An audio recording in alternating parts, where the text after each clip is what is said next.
الحمد لله رب العالمين والعاقبة للمتقين والصلاة والسلام على سيد الأنبياء والمرسلين محمد وآله وصحبه أجمعين. أما بعد فأعوذ بالله من الشيطان الرجيم. بسم الله الرحمن الرحيم. إنما تنذر من اتبع الذكر وخشي الرحمن بالغيب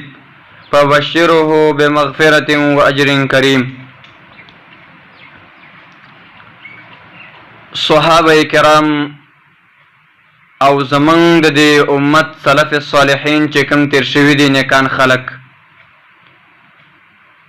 د هغوی طریقه دا وه چې کله به نبی صلی الله علیه وسلم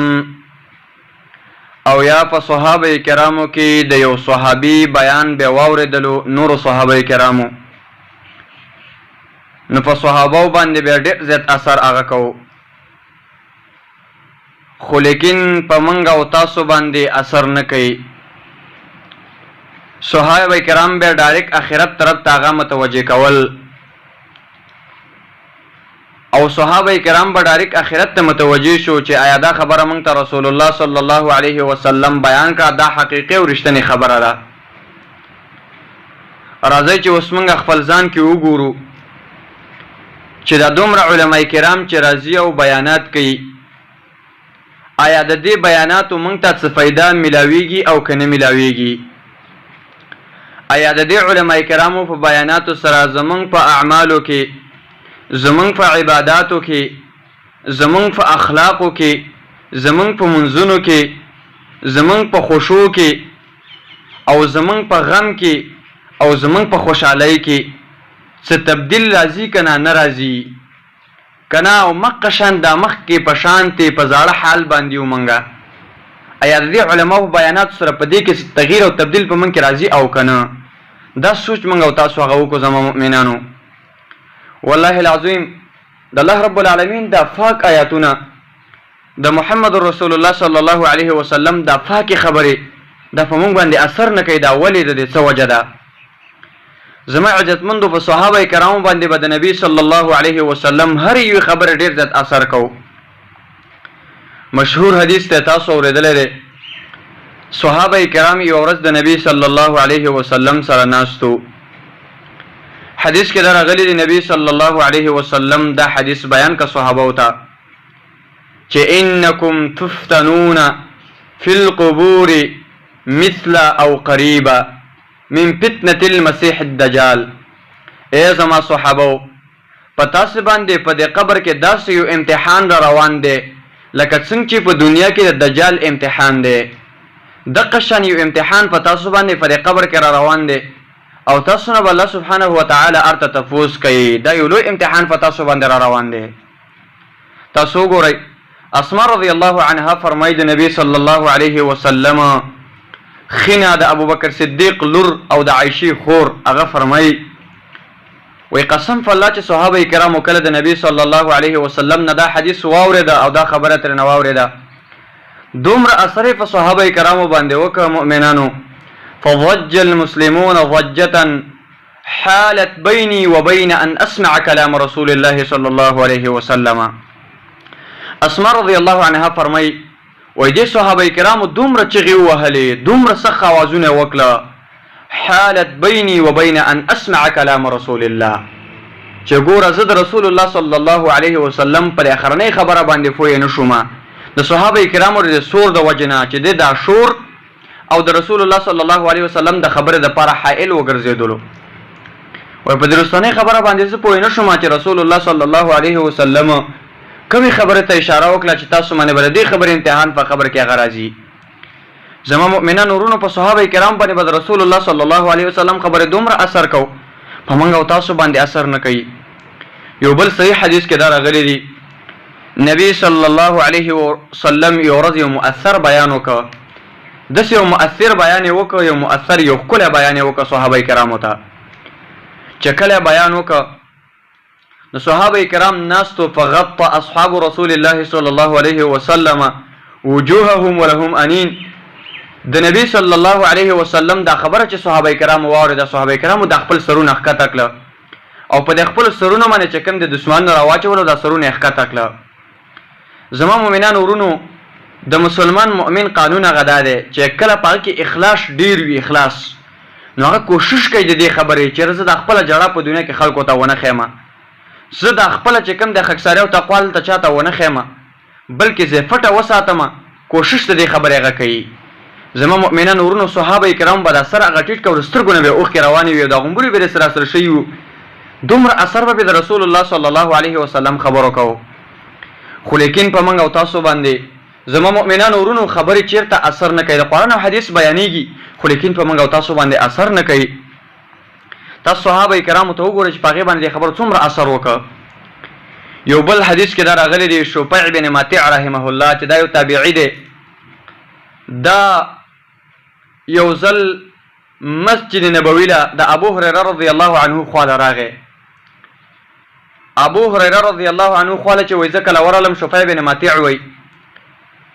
ما ورته وویل چې ما ته د رسول الله صلی الله علیه وسلم یو حدیث بیان کا. علماء کرام ناست دي، موږ د دې حق نه لرو چې دا خبرې وکړو، خو لیکن موږ د خپلو مشایخو نه ډېر مشکور یستو چې موږ ته دلته مقرره کړه. مشهور حدیث دی. شفیع بن مطیع وایي کله چې ابو هريره رضی الله عنه نه ما مطالبه وکړه چې ما ته د رسول الله صلی الله علیه وسلم یو حدیث بیان کا، وای ابو هريره رضی الله عنه چې کله دا خبره وکړه په اول ځل باندې چې ما د الله د رسول صلی الله علیه وسلم نه اوریدلی دي او د حدیث الفاظ راواغسته، نو شفیع بن مطیع وایي چې شفیع بن مطیع باندې چې کوم دی اغما او بیهوشي رااله. درې کرته ابو هريره رضی الله عنه ویل چې ما د رسول الله نه اوریدلی دي، ما د رسول الله نه دا حدیث اوریدلی دی، او درې ورکرته په دې باندې بیهوشي او اغما ور باندې اغراله. زما مؤمنان ورونو مشهور حدیث ته په دې څلورم کرت باندې حدیث ورته بیان کا.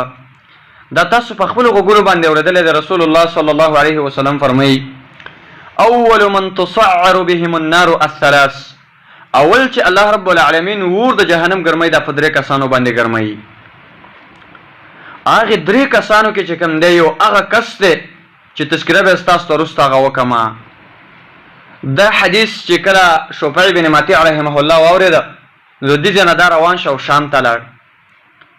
کله چې شام ته لاړ نو په شام کې معاویه رضی الله عنه دا د مسلمانانو امیر المؤمنین په شام کې. کله چې شفیع بن مطیع رحمه الله وایي زه ورغلم د نه ګرد چاپېره قومندانان او وزیران چې کوم دی دا ناستو په شام کې، وایي زه د امیر المؤمنین معاویه رضی الله عنه خواته ورغلم. معاویه رضی الله عنه یو بهترین صحابي دی، زمونږ او ستاسو د مسلمانانو ماما دی، خال المؤمنین معاویه د ام حبیبه رضی الله عنها ورور. تاسو ګورئ د په شان کې چې کوم د کافرو څخه خبرې کړي دی اوس هم کوي، خو لیکن معاویه رضی الله عنه د اوچت شان والا صحابي دی. دا په شام باندې والیونو چې کله ورغه شفیع بن مطیع رحمه الله ورته وایي چې ما خو یو حدیث الله د پیغمبر صلی الله علیه وسلم اوریدلی دی او معاویه تا ته مې راوړی دی، اوس یې تا ته اورم. معاویه رضی الله عنه ته وایي چې دا حدیث ووایه. حدیث چې کله ورته بیان کوي رسول الله صلی الله علیه وسلم فرمایي اول من تصعر بهم النار الثلاث، اول چې ورته جهنم ګرمیږي نو دا په درې کسانو باندې ګرمیږي. هغه درې کسانو کې یو هغه کس دی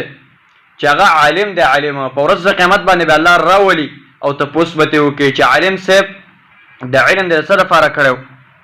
هغه ورته وایي یا الله ستا د مخ دپاره مې کړی، الله به ورته وایي دروغ دی ویلی ور د جهنم ته لاړ شه. دویم نمبر کې به صدقه کوونکی انسان راوستلی شي، الله به یې تپوس وکړي چې صدقه دې څه دپاره ورکړې وه، هغه به ورته وایي الله ستا د مخ دپاره مې ورکړې وه، الله به ورته وایي دروغ دی ویله زما د مخ دپاره دې نه ورکړې، د شهرت دپاره دې ورکړې وه، لاړ شه ورله. دریم نمبر کې به هغه کس راوستلی شي چې هغه مجاهد دی، هغه مشر دی، هغه والی دی او په دنیا کې جهادونه کړي دي، د هغه نه به تپوس وکړي والي صاحب دا والیتوب د څه دپاره کوو، دا جهاد دې د څه دپاره کوو، نو هغه به ورته وایي یا الله ستا د مخ دپاره مې کوه، الله عز وجل به ورته وایي ور د جهنم نه لاړ شه. معاویه رضی الله عنه کې ایمان ډېر زیات و.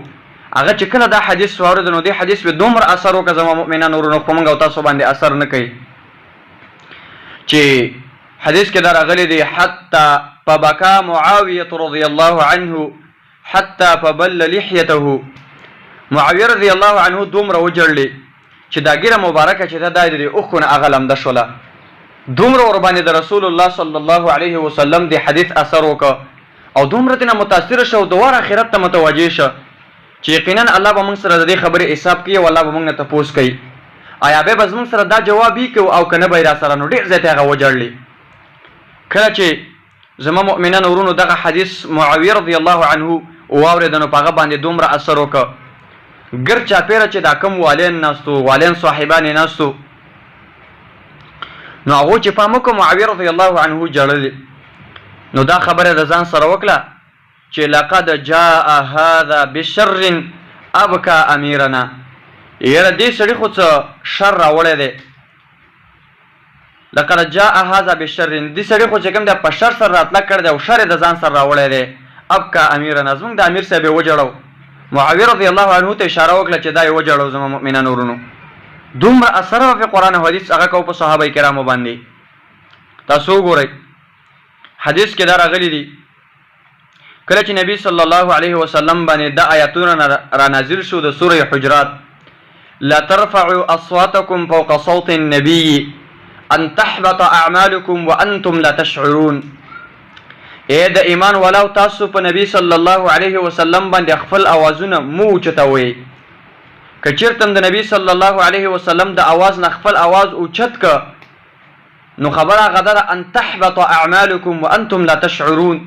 ستاسو به خبرم نه او ستاسو به ټول اعمال هغه برباد شوي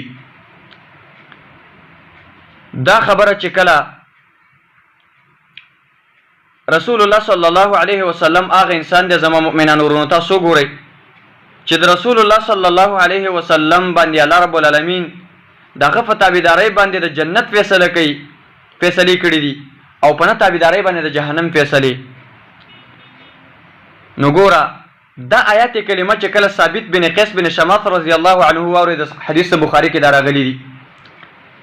ثابت بن قیس بن شماس رضی الله عنه فکور کې کېناست او بار ته بنرا وتر جړه د وجنه او بار بار به جړلې او بار بار به جړلې محمد رسول الله صلی الله علیه وسلم ورځ ته پوس وکړه چې ثابت بن قیس بن شماس رضی الله عنه نه معلومیږي دا چیرته دی ولې نه ښکاره کیږي یو گاونډي ویل یا رسول الله زه به ورشم او د ثابت بن قیس بن شماس تفوس به وکړم چې دا ولې نه راځي ولې منځ ته هغه نه راوځي دا د رسول الله صلی الله علیه وسلم په یو مسجد باندې خطیب ټاکلی او دا خطیب و نو کله نه چې هغه گاونډي پسې ورغی ثابت بن قیس بن شماس یې راوسته د رسول الله صلی الله علیه وسلم خواته رسول الله صلی الله علیه وسلم ته تپوس وکړه چې ثابت بن قیس بن شماس ته ولې نه راځې منځ ته څه وجه ده هغه ته یا رسول الله الله ویلي دی لا ترفعوا اصواتکم فوق صوت النبي ان تحبط اعمالكم وانتم لا تشعرون زما خو ټول اعمال برباد شوي دي الله وی چې تاسو د پیغمبر د اواز نه خپل اواز مو اوچتوئ زما خو دا ټول اعمال برباد شوي دي د دې د وجې نه زه هغه نه راتلمه رسول الله صلی الله علیه وسلم ورته ویل ای ثابت بن قیس بن شماس په دې آیات کریمه کې الله رب العالمین هغه خلق ښودلي دي چې هغه زما د اواز نه قصدن اواز هغه پورته کوي او اوچتوي عمدا قصدا هغه خلق مراد دي د کوم انسان چې ځاني اواز اوچتي هغه الله رب العالمین په دې آیات کې نه دی ښودلی نو وګورئ ثابت بن قیس بن شماس رضی الله عنه د دې آیات کلمه د وجه نه په کور کې ناستو چې زما اواز د الله د پیغمبر د اواز نه اوچت دی او داسې نه چې د زما اعمال یې برباد شوي منګه دا ویو خیر دی دنیا هم برباد نشي که آخرت هم برباد شي برباد دي شي که اعمال هم برباد شو برباد دي شي د دې وجه نه امام بخاري باب هم لګولی دی باب ان یحبط عمله وهو لا یشعر باب دی باندې دې مسله باندې ټول اعمال به برباد شي او ته به خبر نه یې منګ هم دا ویو زمونږ د دنیا ښه شي آخرت هم دې برباد شي چېرته زمونږ دنیا خراب نشي آخرت هم دې برباد شي ایمان هم دې برباد شي اخلاق هم دې برباد شي منځونه هم دې برباد شي خو چې چېرته ګوره زمونږ دنیا هغه برباد نشي زما مؤمنانو موږ باندې قرآن او حدیث اثر نه کوي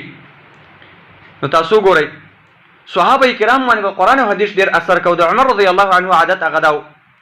او دغه طریقه دا وه چې کله به هغه راته او د ابو موسی الاشعري رضی الله عنه را به مطالبه کوله چې شوقنا الی ربنا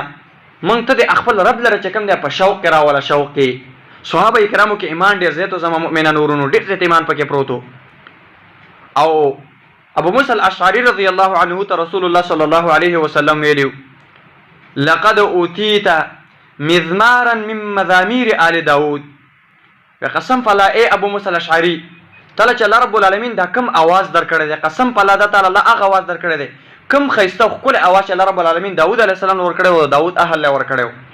خیسته आवाज الله رب العالمین تعالی درکړی دی. نو زما مؤمنان ورونو په صحابه کرامو باندې په قرآن او حدیث داسې یو اثر کو او یو بل براتلو دینی مجالس به منعقد کول او پاغي کې به کېناستل او د ایمانی تذکره به هغه کوله. صحابه کرام زما مؤمنان ورونو تذکره به کوله چې موږ خپل رب ته په شوق کې راوله چې موږ ته آخرت را چې موږ آخرت ته متوجه شو، چیرته اعمال نه برباد شوي، چیرته اخلاق نه خراب شوي، چیرته خشوع نه خراب شوي، چیرته منځونه نه خراب شوي. زموږ او تاسو ته وګوره په سونو علما کرام بیانات کوي قرآن او حدیث باندې، خو لیکن په موږ او تاسو باندې اثر نه کوي. وجه غدار چې موږ او تاسو آخرت تیر کړی دی، موږ او تاسو الله یې کړی دی، زموږ او تاسو ایمان کمزور شوی دی د فتنو زمانه ته زموږ مؤمنانو. نو ګورئ یو څو صفاتونه دي چې هغې ته اشاره کوم زه مختصر. اولنې صفت الله رب العالمین په دې آیات کریمه کې ذکر کړی دی چې انما تنذر من اتبع الذکر، انما یقینا ای پیغمبره تنذر من اتبع الذکر، ستا یره ورکول، خلاصه دا ده ستا یره ورکول هغې خلکو ته پیدا ورکوي چې هغه ستا د وحی تابعداري کوي، ستا د خبرې تابعداري کوي، هغه خلکو ته فایده هغه ورکوي چې هغه ستا خبره مني، ستا د خبرې تابعداري کوي، هغې خلکو ته څه کوي؟ هغې خلکو ته هغه فایده ورکوي، ستا یره ورکوله. او د دقسې خلکو لپاره د الله طرف نه مغفرت دی او د الله طرف نه بخښنه ده. هر هغه څوک چې هر مسلک ته ځان منسوبوي، که اهل حدیث دي که هر جماعت والا دي او ځان څه کوي یو چاته منسوبوي، خو لیکن چې کله د رسول الله صلی الله علیه وسلم تابعدار نه دي نو دا انسان مؤمن نشي کېدلی. نو د وخت په د کموالي د وجې نه دا خبرې مو وکړي. الله عز وجل دې موږ او تاسو ته صحیح عقیده د توحید هغه را نصیب کړي. الله رب العالمین دې زموږ او ستاسو ژوند ته را کتاب او سنت کوز کړي او الله رب العالمین دې زموږ او ستاسو نه راضي شي. اقول قولي هذا واستغفر الله لي ولكم ولسائر المسلمين.